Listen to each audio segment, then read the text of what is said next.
In our latest interview, we speak to Giles Atwell of Russell and Atwell Chocolates in the UK, speaking about the trials and tribulations of taking on the Dragon's Den for the BBC show, as well as driving forward the business with its proposition of fresh chocolate, which is taking the market by storm.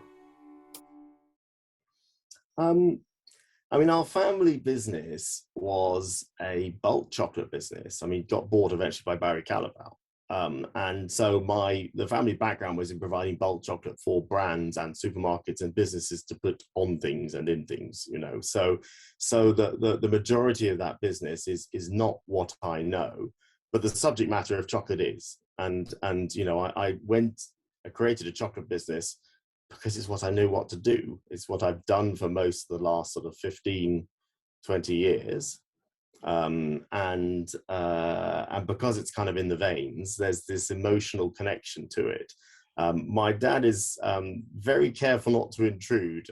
He has an incredible memory and an incredible knowledge of the market and the category, which is slightly aging now, but still mighty impressive.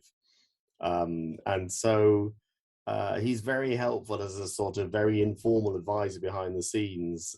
He did some early tasting with us and has a perspective on things, but he's very careful not to intrude into what we're doing. He's always been very good at that sort of stuff, just very gently, he'll be there if I need him to ask him a question, but he won't intrude in what we're doing.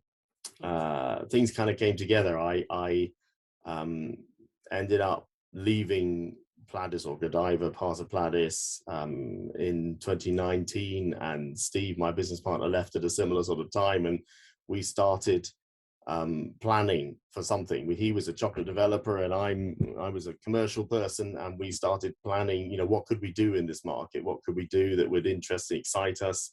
What would be different enough to stand out?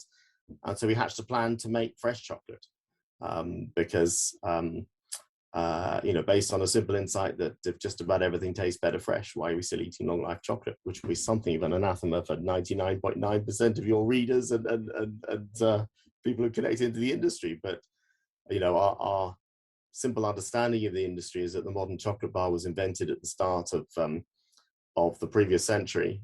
Milka, Cadbury, Dairy Milk, and Hershey were all within a handful of years of each other. Lindt and Fry's predated that into the mid-19th century, but domestic fridges didn't arrive until the 1950s and 60s into mass use. And the chocolate market has remained an ambient, shelf-stable industry.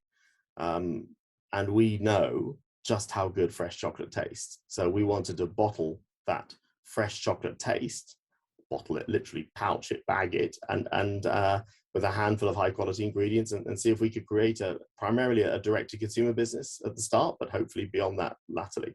So Russell and Atwell was born, and we launched in October 2020.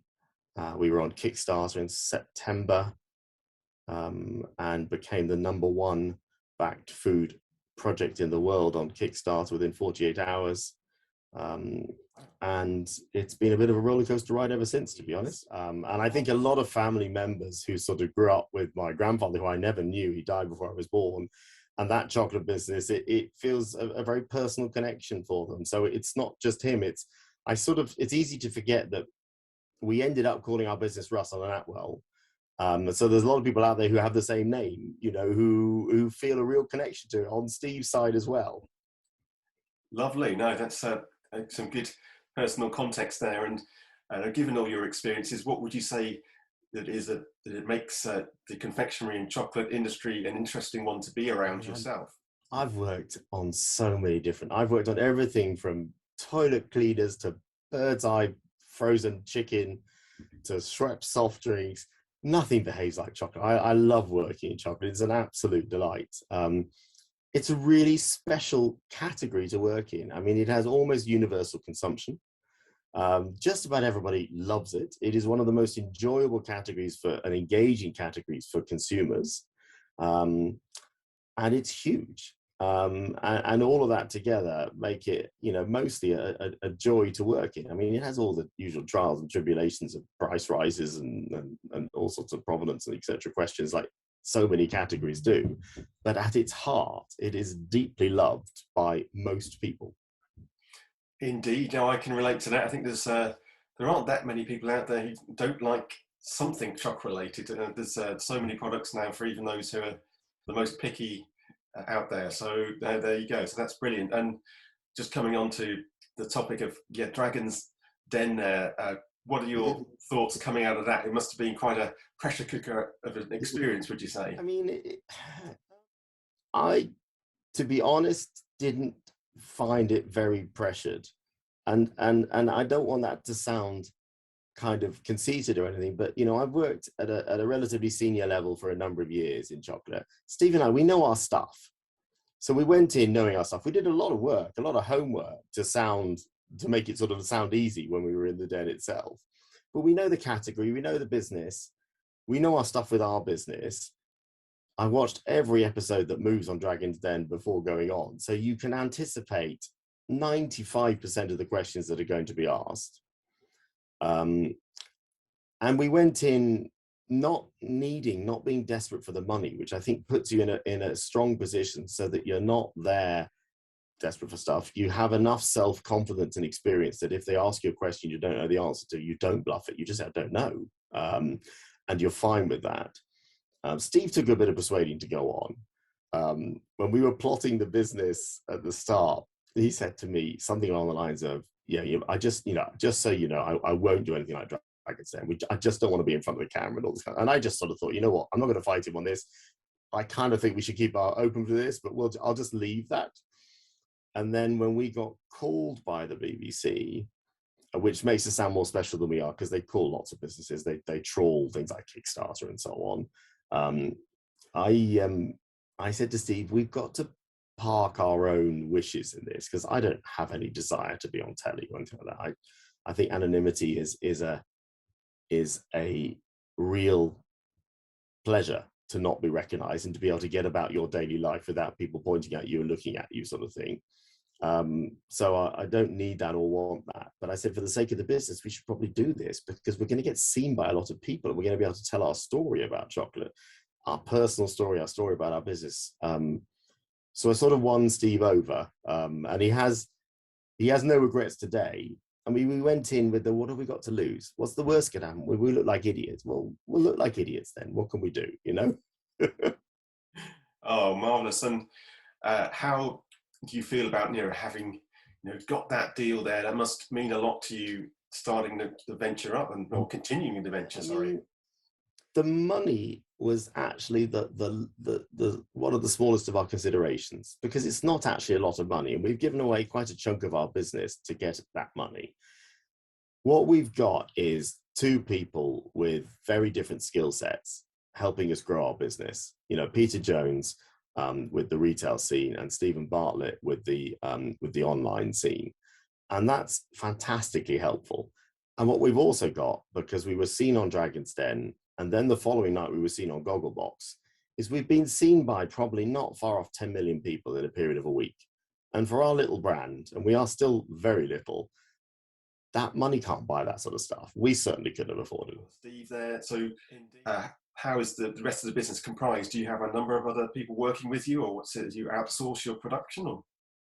We're really, really small, first of all. I think people think we're a lot bigger than we are. Steve and I are the only two people inside the business full time. We still haven't yet paid ourselves a salary. We've been going for 18 months and planning it for longer than that. We backed ourselves entirely up until now, up until the Dragon's investment, at least.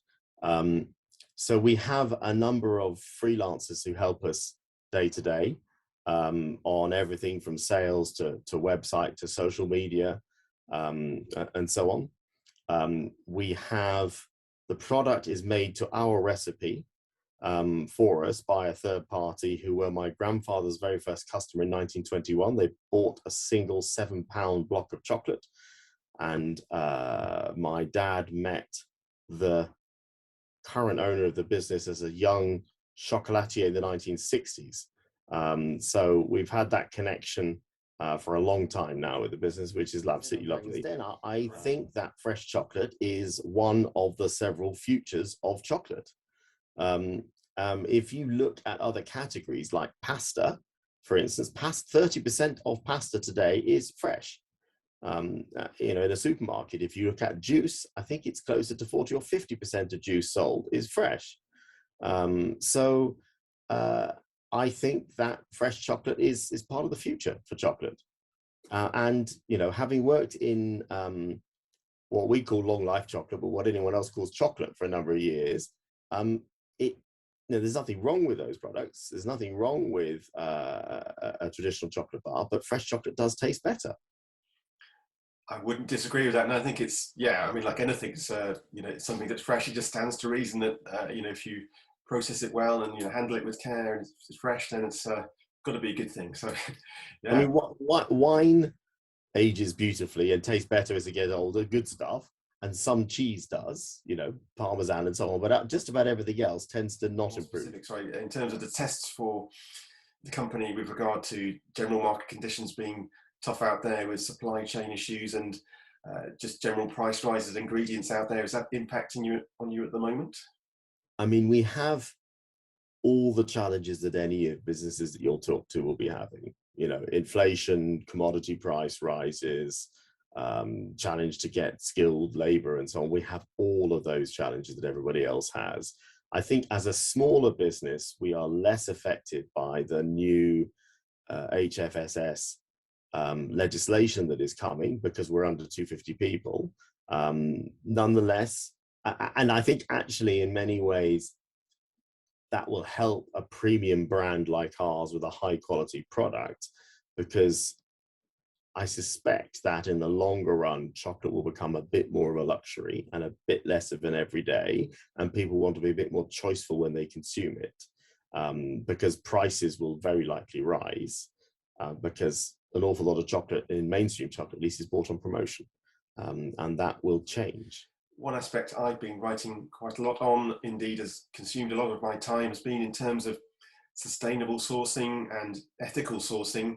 Is that something you factored into your operations?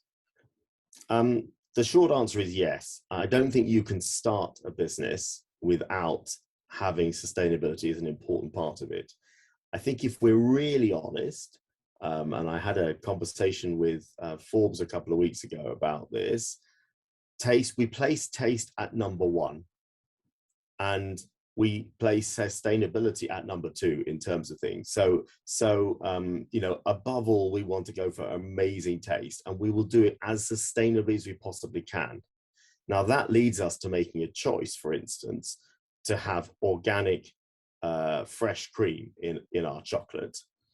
Because from a taste perspective, and Steve's a very good chocolate developer, it's unbeatable, and it will beat the lower environmental impact, typically vegan ingredients like coconut oil or oat milk or rice milk or whatever else it might be. Undoubtedly dairy is, from a land, from a CO2, from a water perspective, not as good as those ingredients. From a taste perspective, it's unbeatable. So we've gone for dairy that is as sustainable as we can make it by being organic and good animal husbandry and so on and so on. But we would acknowledge that it's not as good as a tropical oil, let's say. Sure. We try to source our cocoa as sustainably as we can. The majority of it comes from Colombia. Slavery is a hot topic at the moment. There isn't a slavery issue in Colombia. It is farmed by collectives and so on. So it's a different ball game there, and the people we buy it from, Luca, do lots of work with local organizations. We're not alone in buying from them. A lot of small brands do. They do a lot of work with schools and hospitals and farmers and so on, so that's good. And our ingredients are predominantly British, as local as we can, so we keep the food miles down. Our Dorset sea salt, and I was talking with Jethro and his dad at the Farm and Deli show, is hand harvested, is the way they extract the salt is using biomass and solar and so on power to do that. The Wainwright's honey that we use comes from is wildflower honey. It's very gently farmed. They've won a number of sustainability awards. So everything we do, we try to be as sustainable as we can. And then our packaging, which is a minefield. It's so difficult to have packaging that does the job from a shelf barrier perspective and an environmental perspective. We're trying to source as responsibly as we can. We're trying to minimize the plastic and maximize the recycled elements and the recyclability and reusability of everything that we touch. On you. And so how excited are you about the prospect of seeing the business grow over the coming months and years ahead? I mean, it's an amazing experience to be running your own business. I mean, Steve and I both worked for other people for, 25, 30 years each, sort of thing. And to be at the heart of your own business is incredible. The highs are high and the lows are low, is all I will say. And in a startup, it is a white knuckle ride. It's something every week, something new hits you in the face. It's something you weren't expecting, and you just have to react to it and move forwards. So I'm extremely excited about it. It is. I feel alive doing it, running my own business, and it's a real privilege to be able to do this. But it's not easy.